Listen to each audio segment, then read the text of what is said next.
গাড়িটা কোথা থেকে আসছিল? অ্যাকচুয়ালি আজকে ভোর রাত্রে আমাদের থানা সাব ইন্সপেক্টর কমলাকান্ত জমাতিয়া এবং তার সঙ্গে স্টাফ সহকারে আমাদের এডিসি ইলেকশনের ল অ্যান্ড অর্ডার ডিউটিতে পেট্রোলিং এ ছিলেন। পেট্রোলিং ডিউটি চলাকালীন সময়ে রাজচন্দ্র এডিসি ভিলেজের দফিদা বাজারে হঠাৎ করে একটি অটো অভিচরণের দিকে যাচ্ছিল দফিদা হইতে, ওই সময় আটক করে। আটক করার পর যখন জিজ্ঞাসাবাদ করে তখন অটোর ভেতরে দুজন বিহারি প্যাসেঞ্জার ছিল। জিজ্ঞাসাবাদ তাদের সঙ্গে ব্যাগ ছিল এবং জিজ্ঞাসাবাদ করার পর বলছে যে তাদের ব্যাগের মধ্যে নাকি কিছু কন্ট্রাব্যান্ড আইটেম আছে, নার্কোটিক্স।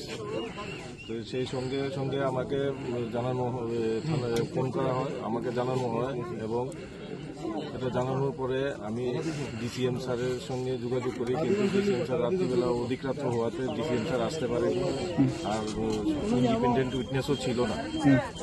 সেই সুবাদে আমরা রাত্রিবেলায় এটাকে আমরা আমাদের পুলিশের এবং কনস্টেবল সহকারে সেটাকে ঘেরাও করে রাখি বাজারের মধ্যে। এখন ডিসিএম সাহেব এসেছে, ডিসিএম সাহেবের এটা অটোর মধ্যে তল্লাশি করা হয়। তল্লাশি করার পর অটোর মধ্যে 50টি এসকোপ একটি ব্যাগের মধ্যে পাওয়া যায়। সেই সঙ্গে সেটা বাজেয়াপ্ত করা হয় এবং যে বিহারে যে দুইজন প্যাসেঞ্জার ছিল তাদের বাড়ি হচ্ছে বিহার পাটনা সিটিতে। একজনের নাম হচ্ছে সিদ্ধার্থ রাজ, আরেকজন হচ্ছে পূজা দেবী। যে অটো চালক হচ্ছে বাড়ি হচ্ছে আগরতলায় এবং অটোর নাম্বার হচ্ছে TR01H972। বাজার মূল্য কত হইবে? বাজার মূল্য কত? বাজার মূল্য 50,000 টাকা।